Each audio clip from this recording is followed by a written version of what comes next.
live.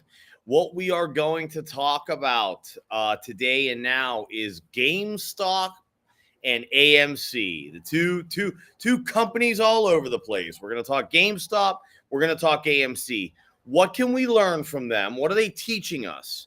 What are those two stocks teaching us? And then two, how and why does this get everybody so emotionally excited? So it teaches us a couple of things. It actually teaches us several things, and we're going to cover what those things are. But we're going to talk about what GameStop and AMC tell us about fundamentals versus quote-unquote technicals. I'm going to go ahead and call technicals the story of the market, the story of markets and how they move and how we can read them and how we can know how to react. That's the first thing it teaches us. The second thing it teaches us about is what price does to the average person. It will show you GameStop and AMC are nothing more than extremely exaggerated versions of stocks traded on markets. They are just extremely exaggerated, but they tell the story of every position, whether it's a commodity, whether it's a currency, whether it is crypto, whether it is a stock, whether it is a derivative, an option or a future. What these two companies are showing you is how the market actually works. It's really an amazing thing that not a lot of people are talking about. And then it gives us some insight into what trend following is and how powerful trend following can become. So let's touch base first on the first thing we want to discuss. So fundamentals versus technicals. What trend followers are and how powerful they are, and what these two stocks teach us about our own emotions and our own reactions and what they do to us. And so it's really going to be a great story of the drivers of the markets, the people that get excited about that, what trend following is, and we're going to talk about fundamentals versus technicals because this is a great story of the stock market. So let's start with GameStop and AMC and what they are. These are companies that it's not that they're irrelevant, it's not that they don't exist, but these are not high performing stocks anymore. GameStop sells video games, right? That's what it does. 10 years ago, 15 years ago, GameStop was one of my favorite places on earth because it's where I went to get my video games. Nowadays, you shop for most of your video games online. So it's not that these stocks weren't relevant at one point. These companies weren't relevant at one point, but now probably less so. AMC took an enormous beating during the whole COVID era. Nobody was able to go to the movies. You were literally legally not allowed. So that stock took punishing blows because of that. Now, what do these two companies tell us about the markets in general? Well, let's talk about the fundamental versus the technical analysis. We're using the term technical analysis. All of you that pay attention to me know that's not what I believe it is. I don't think it's technical analysis. I really believe it's just reading the story of the market. But so fundamentally, how are these companies? They're shot. They're done. There's no reason either of these companies are ever going to have a huge comeback again. There's just not. It's not that GameStop won't stay in business. They're probably selling their video games digitally, but that used to be the place to go and the only place to go. You have to realize what GameStop was 15 years ago. There were places that you could buy video games. It's not like you couldn't go to a Target. You couldn't go to a Walmart. You couldn't go to wherever, but GameStop was the spot. So listen to me, you guys, you Gen Zers and millennials. GameStop was the spot. That's what GameStop was your mecca if you were involved in video games. And that's why the stock did so well, because it was trendy. It was a mecca, right? AMC, that's the theater. That's the theater that began the whole, you show up, have a cocktail, have a decent dinner on us, not like old beat chicken nuggets and like nasty nachos, right? Now the soda, the Coke, and the popcorn, that's all theaters. But AMC started this new thing, and everybody believed in it, and it's loved. It was loved back then. It's still loved now. But is there going to be some new revolutionary thing that AMC is going to be able to do? No. So what do we know from these companies? Well, you're learning something that I talk about all the time. The real drivers of any market are emotions. Your emotions are manipulated by price. These stocks are hitting these crazy 30% up days, 180% up days, these wild days up, and people get excited and they pile on. And guess what? By the time that those days are happening, and I assure you, I've not even looked at these stocks yet. In fact, we're going to in a minute now that I've just said that. By the time you're aware of what those stocks are doing with these ginormous days, the momentum has already been built. The people that are controlling the volume of these stocks, that are controlling the trading activity of these stocks, that have control of the supply and they're creating false demand, that's what they want you, is excited, okay? So what does this tell you about fundamentals versus technicals? Does it mean that fundamentals don't matter? In this case, yes, they don't matter. None, zero. They matter none at all. In fact, if you were completely honest, it's not that fundamentals don't have a guiding force. They do, right? But what really drives a market is cash flow. We talked yesterday about corporate buybacks, and that's nothing more than a corporation, a publicly traded company buying back its own stock. How that, in effect, pulls the supply down because they're buying back their own stock. So now there's less supply, there's a constant demand, prices rise. So that's cash flow. That's supply and demand and cash flow. What is driving GameStop and AMC right now? Supply and demand and cash flow. Fundamentals play no role. Does anybody even know what the earnings or projected earnings or whatever of these companies is? Does it even matter? Did it matter what Dogecoin, what its fundamentals were? Did it matter what any of those weirdo, meme coins? Did any of that matter? And I'll tell you something, just in case, for those of you that don't know any better, if you're involved in these markets, I had somebody who trades options kind of explain to me, yeah, there is a way that you can identify your risk. Sort of. I mean, sort of. Yeah, you can identify the risk, but you can be completely wrong, because if the crowd turns, if the herd turns, if the trend turns, if the people in control of the supply dump it onto the market and demand stays constant, I assure you, regardless of what your options are telling you or your futures are telling you, that stock's going to plummet. It's going to sink faster than the Titanic in the Arctic. So cash flow, supply and demand, ultimately you can't fight those things. I don't care how good the company is. I don't care how good its earnings are. I don't care about any of that.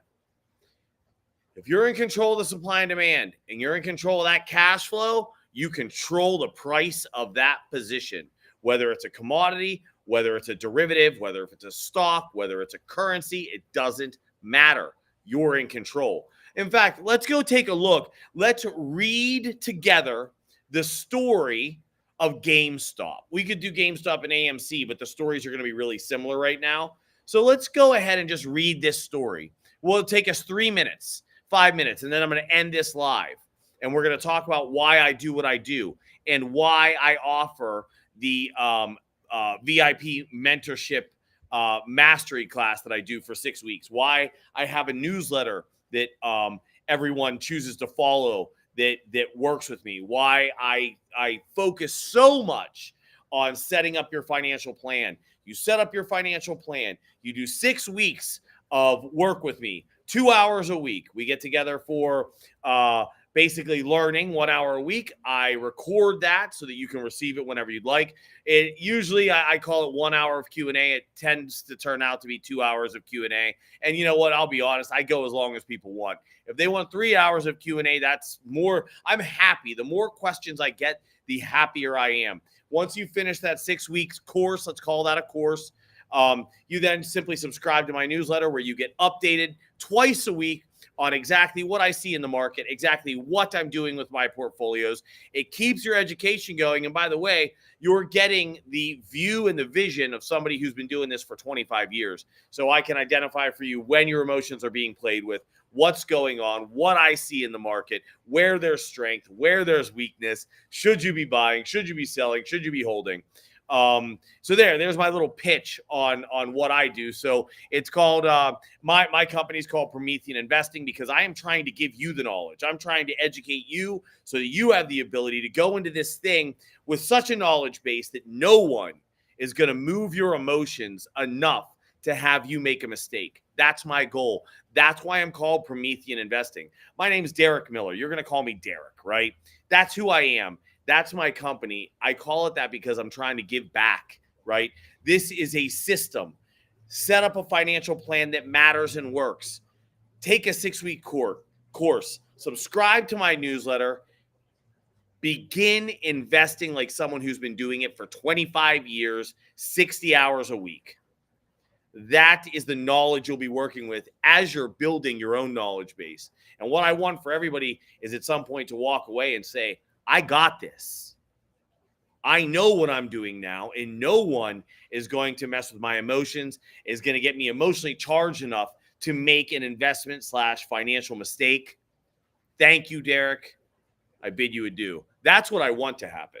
Now, let's go ahead and let's take a look. We're going to run through GameStop real quickly. As I said, let's read the story of what GameStop is telling us.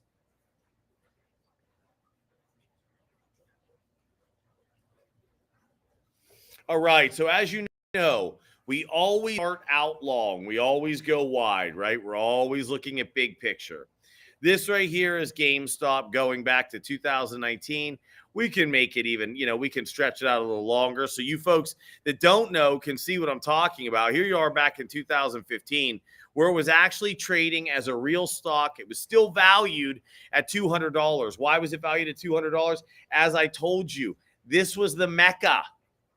This is what we all looked for and loved. This was the Mecca. Oh, wait, I'm looking at AMC. Go back. I'm sorry, folks. Do ignore me. This is the stuff that happens when you're live. When you are live, you make mistakes, which I just did. So let me make this is GameStop. I apologize. Let's stretch it out further. That's why it was only going back to 2015. It was AMC. So here we are. Let's stretch this out. So here we are back in 2005 up through 2007, where you're trading at $15 a share. Today it's trading at $27. Now, this was legitimate because, as I said excitedly just a minute ago, this was the Mecca. This is what we all looked for. Now, we move forward into 2020 and 2021. As you see, what do you see here? What do we always talk about? What do I always preach in everything that I discuss? I preach trading activity. Why do I preach trading activity, folks? I preach trading activity because ultimately volume / trading activity is what drives prices. Now, the same trading activity that drove prices through the roof will ultimately sink it. Where are we today? We are right here. So how high is trading activity? Well, compared to 2020 and 2021, not that high. Compared to what this company has been doing recently, though, trading activity right now is 100 times what it's been. I mean, this is absolutely absurd. Maybe more. Maybe more than that. But the bottom line is trading activity is extremely high right now. All of a sudden, we had price move up to a little over $65, back down to $27. So we can see that this is an erratic, manipulated stock. They're controlling the supply. They're creating false demand, obviously.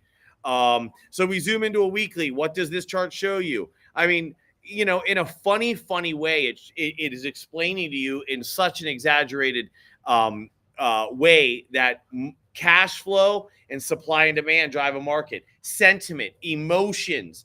If there's anything you can learn from this, if there's anything to learn from GameStop and AMC, and trust me when I tell you, stay away from this stuff.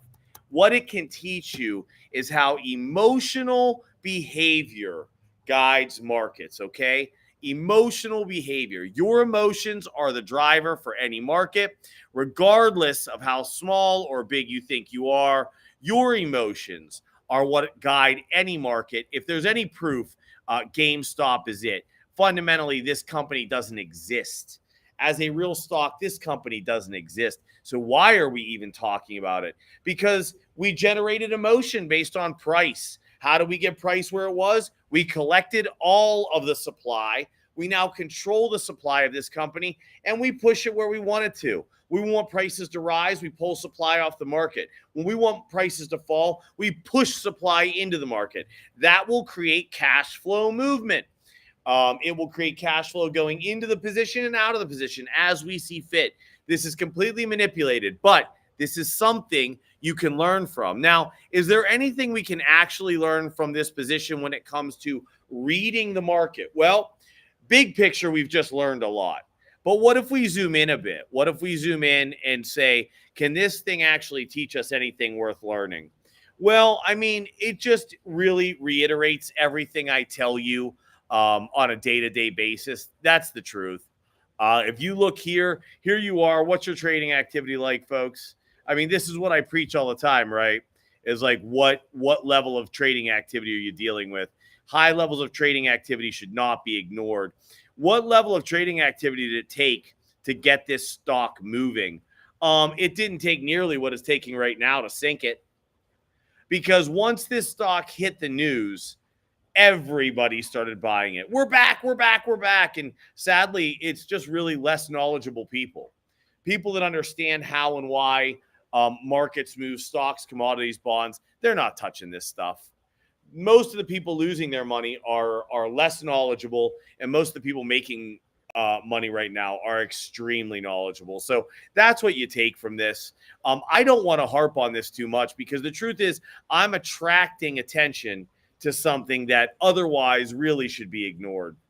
But I had one more thing that I did want to show you, and here we are now. It's interesting that this showed up. I had a funny feeling we would find this. What do we use to manipulate people, folks? What do we talk about? What do we talk about all the time? We talk about gaps. And why do we gap price, everybody? We gap price because it creates huge price movements from the open to the close, typically. From the close to the open or the open to the... So from the open to the close, that's the way prices should move. However, from when a market closes and it opens at a new higher price, that just generates a lot of excitement. That is exactly what we see here. So what are these two areas?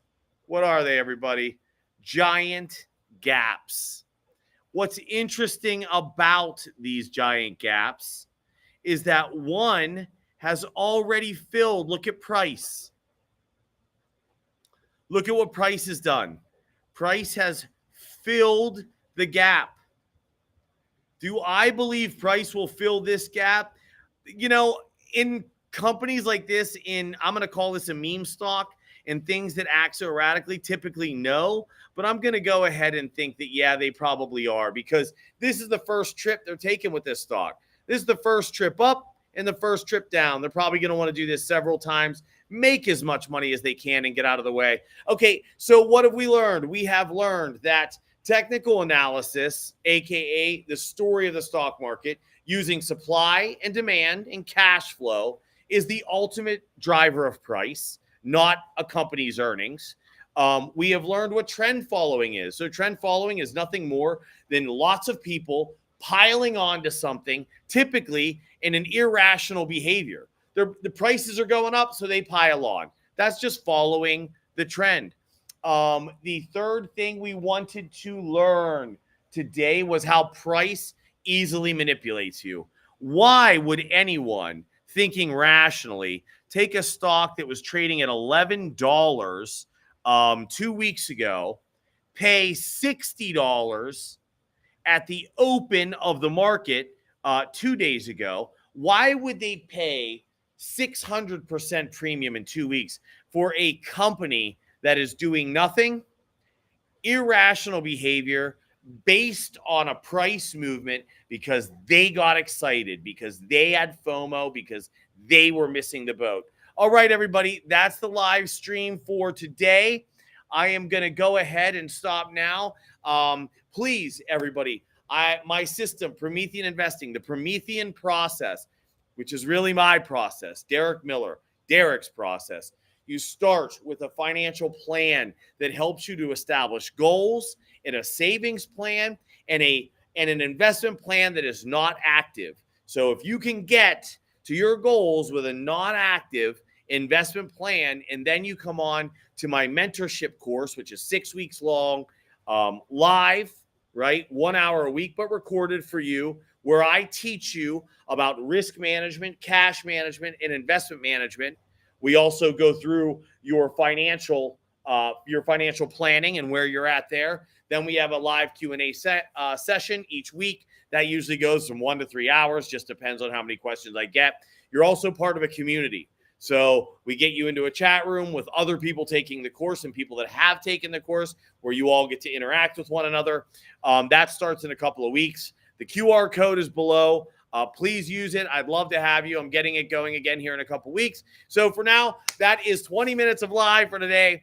AMC, GameStop. We went through the story of GameStop. Remember, cash flow and supply and demand are the ultimate movers of price. Price is used to tug at your emotional heartstrings. Trend followers are nothing more than people that see price going in a direction and they're piling on. Trend followers can be very dangerous because usually they're piling on to something just because someone else is. This is not the best investment strategy, and ultimately it will lead you to lose everything you've made and then some. Thanks a lot. Thought of the day, everybody. Take care of that mental health. If you're having a tough day today, I understand. I've been there so many times. I was just there on Monday, 4 days ago. Felt horrible. Feel amazing today, and you will too. Hang in there. Hang tough. Stay positive and do something that makes you happy. Thank you, everybody, and have a great day.